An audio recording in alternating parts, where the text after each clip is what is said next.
This bike has something that I don't think any other new bike currently for sale has, and it might be one of the reasons you want to buy it, but there's also a couple of things that maybe will make you think twice. I first noticed that thing when I first got on the bike and sat on it. That side stand. Now, when you sit on it, it feels like you're sitting on a 1970s trail bike. It's nice and narrow. From here, looking down at the tank, it looks really nice. You've got these scramble handlebars and this retro analog dash with this nice little wind fly screen in front. And it really does feel like you're sitting on a 70s trail bike. And most bikes these days are really, really chunky and wide and fat. But this one isn't. Compared to trail bikes of the 70s, it is kind of a little bit more chunky. A perfect trail bike, for instance, would be the Yamaha XT500. It's absolutely amazing. And this bike has one thing that doesn't have, which makes that trail bike better, I think, and we'll come to that in the video. But it does have that nice feel that you get on a trail bike, and it's quite light, and it's quite good looking, it's quite eye-catching. So it's sort of ticking the right boxes, but we'll get into that in a minute. This is a very fun motorcycle. It does put a smile on your face, and it's plenty quick enough in the real world. You can find yourself getting up to speed. It'll do 70 miles an hour very comfortably, and you can go beyond that, but of course we never do that. The only thing around town, it's very manoeuvrable, it's light, it's flickable, you could lane filter very easily, it's not too wide, although these handlebars are really nice shape, but I'll come on to the ergonomics later on. The only issue I had with it around town is that it's got quite a jerky throttle response. So in second gear, for example, in traffic, when you roll the throttle on, it just jolts you forward, like it really wants to go. But saying that, when you get into the open roads and you think you really do want to snap the throttle open, it's not a sort of snappy throttle response when you want to go fast. It's quite smooth. But it's smooth power delivery, plenty enough, and plenty enough to have good fun in the country lanes on twisty turns. This is really where this bike is at home.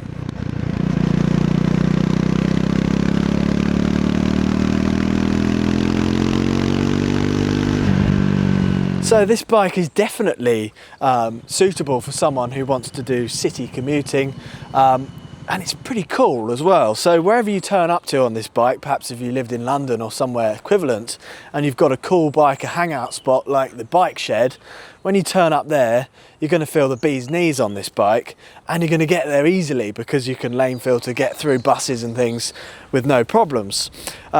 Apart from the slightly snatchy throttle, but if you put it in third, then it's all right. So I find myself just putting it in a higher gear, and then it's okay. Now, as I said, this has the feel of a 70s trail bike in terms of its seating position, but not its riding quality. Now, that's mainly down to this very steep rake, 23.5 degrees, which gives it that lovely city manoeuvrability, but it's not that stable. And certainly when you're riding off-road, with a raked out fork like on the Yamaha XT500, which we keep mentioning, which is because it's a brilliant, amazing motorcycle, probably never equalled.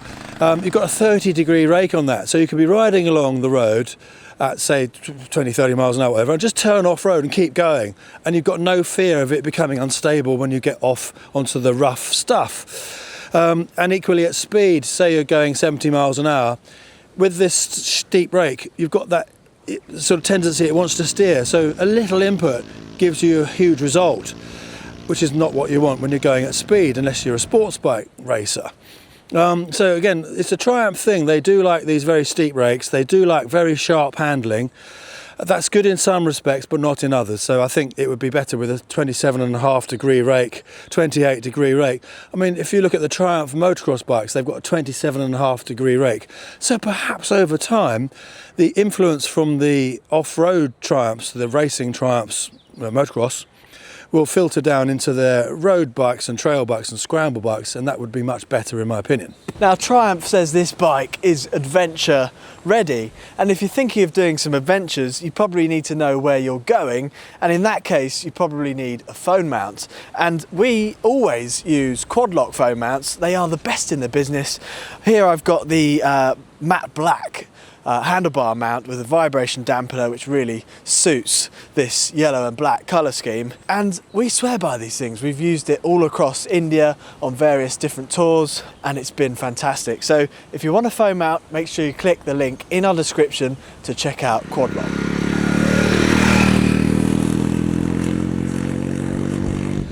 Now I find the suspension on this to be good. You've got about 5.5 inches of travel. It doesn't look like it, but it sort of compresses with your weight, my huge weight. The brakes are good. The riding position is quite nice. My feet are in a good position. They're not back there like on a sportier bike. So it does feel good. It's a nice bike to ride. And you know, I'd be happy riding this all day long. And the seat feels quite comfortable, although I think it would be better if it was a full flat bench seat with a bit more padding. One major niggle with this bike, and it really is annoying, is the side stand, because it's too long. So that means that to get it onto the side stand, you have to tip it over so that it's off balance that far to get it on, and then when you sit it down, I mean, that's leaning to the right. So you have to kind of get it almost on a slope to the left for it to be stable. So I think one gust of wind, and it is a windy day today, would blow this bike over. So Triumph could really do with adjusting that side stand so that it's maybe an inch or 1.5 inches shorter, and maybe angled slightly further out, and then it'd be okay. But that is a really annoying side stand. Don't subscribe to this channel unless you want to hear the truth about motorcycles, honest takes, warts and all. And if that is what you want to hear, then maybe this is the right channel for you. One of the top things I look for in a modern classic is character. And this engine is sort of a little bit characterful, but being a liquid cooled single cylinder, it's more higher revving, a little bit buzzy, so it doesn't give you that sort of classic thumpiness that you used to get from old air-cooled single cylinders. It's a much more modern feeling engine. I must say it's one of the best looking modern engines on the market. It's very good looking. The radiator on the front there is a little bit big and quite chunky, so from the side profile it adds a bit of chunkiness to the front of the frame. So it'd be nice if it was sort of sandwiched and designed so it was in between the frame and a little bit more hidden. Now, in terms of the vibrations, when you get up in the higher RPMs, you do notice that you get some sort of vibiness. It's not necessarily a bad feeling. It doesn't feel like it's really bad. You can just hear it. It's an audible noise. You can suddenly go, oh yeah, that's a bit vibey. But it doesn't feel vibey through the handlebars. So it's not a problem. It's just a characteristic of this sort of engine.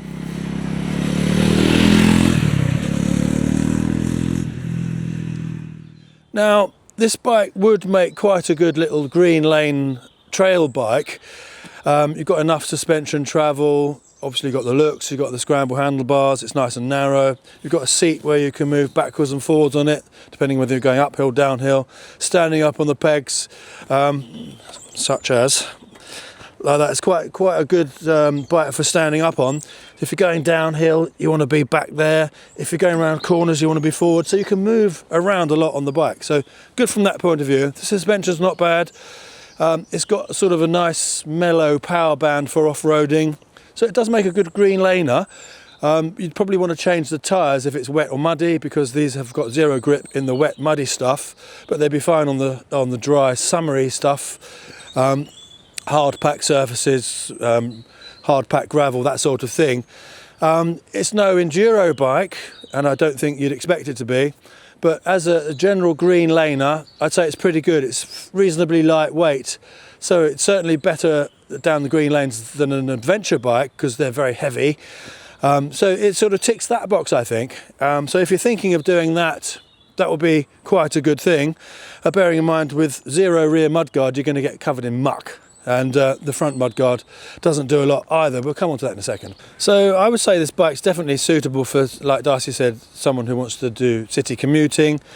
Like I just said, someone who wants to do light green laning. It could be a sort of general purpose motorcycle.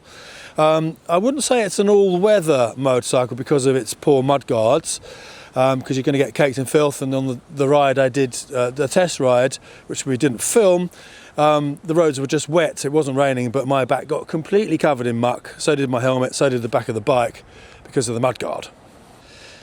Now we're going to critique the bike from front to back in a different way from usual. Now, first of all, you've got the tubeless spoked wheels, which aren't as good looking as normal spoked wheels, and you've got upside down forks. But like I say, the radiator's covered in gunk because the mudguard doesn't go down low enough. And that's one of the first criticisms, I think. This is a kind of half mudguard at the front and a half mudguard at the bottom. I don't know, it would be nice, I think, just to have a normal sort of scrambler mudguard, don't you think? Yeah, I think a full length, old school, if you look back at 70s scramblers, copy that. They worked. Yeah, I think one or the other. It just looks a bit too busy going on there. Yeah. And then this tank it's on a slope. Can you see it slopes down forwards? It gives that aggressive stance. But I don't think personally it enhances the line of the bike. And I think the engine it's sort of angled forward as well. I'd prefer it if the engine was stood upright. Now, one thing, with these forks, with this very steep rake, see the forks, there's a bit of a gap there. If you drop that down so it's flush with that, it would give you a little bit more rake and a little bit more trail, or even you could take it one step further and have like 2-inch longer forks, which would give you probably another 1.5 degrees of rake and trail, a few more millimetres or inches of trail, which would enhance the stability. So that would be something you could do to improve that issue. It depends if it's an issue or not. If you're doing city riding or light, slow stuff, it's fine, but for stability's sake. Again, I'd put this seat, I'd like to see a full bench seat, and this rear, it's on every bike now, this extender does absolutely nothing. You have to have the mudguard, the number plate rather, at the back of the bike. Why not just put a proper mudguard, either a scramble style mudguard, like old bikes used to have, or a classic mudguard, and have a way with this silly what do they call it? A number plate extender or something. I mean, it's so stupid. It's there. It might as well be a functional thing, so you don't get covered and caked in mud. Because look at the mud just that's come from riding along normally on. It's not raining. It's just a damp road. So it's not good. I mean, it is a good-looking bike. So it might sound like we're not saying that. It is definitely a good-looking motorcycle. I think. I mean, looking at that, it's quite an eye-catcher. But I just think there's certain proportions that throw it off slightly, and a few little sort of design bits where they've tried to hide, like the throttle cable behind there and this sort of bit that's stuck on. I think it would actually look better if they didn't do all of that and just made it a little bit more, I guess, plain, if you like. Like this bit here, does it need that? And I think without that, it would look more classic. It makes it busy. I think they're trying to be appealing to a perhaps modern style rider, but most people that like modern stuff are old guys like me. So I don't know, the younger people do prefer, I think, a proper classic look from what our research has shown us. But yeah, I mean, I think it's just nice to be real, like you said. With this, I want to see that cable, so when you do the throttle, you can see it move. I don't want it to be covered up. The tank's actually quite a good shape for squeezing your knees, I noticed. And you've got these little tank pads, haven't you? Yeah. But when you're sitting on top, you just see this yellow. It looks really good. But when you see it from the side, I think there's so much. These black bits. I mean, yellow and black go well together, but I kind of think, I don't know, it's not perhaps my taste. I quite like the black and yellow. Do you? Yeah. Just feeling the stripes. That sort of seems flush, that black one there.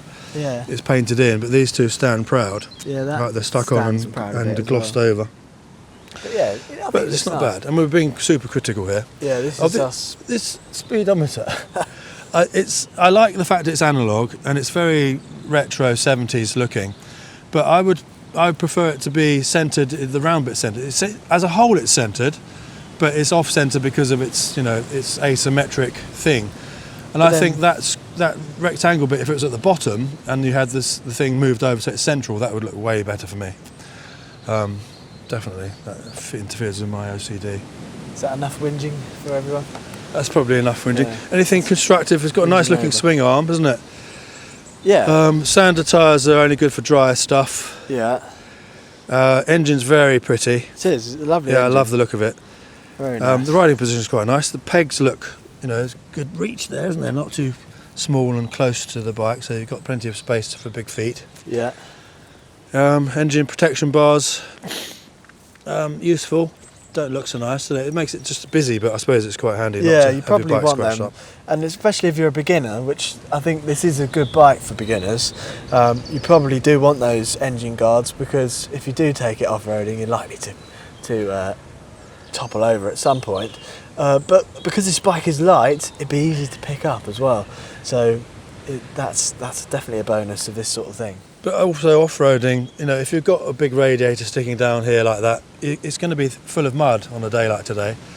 So that's why if you see a motocross bike, they've got the radiator much higher up here behind the mud guard, so they tend not to get too much mud in them. I know, because I used to do motocross. So if you've got one of these, or you're thinking of getting one, let us know your thoughts down in the comments below. It's definitely a good all-round motorcycle. It's good for beginners. It's great fun. So I do enjoy this motorcycle. So if you've ridden one, I'd like to hear your thoughts as well, and we will see you in the next video.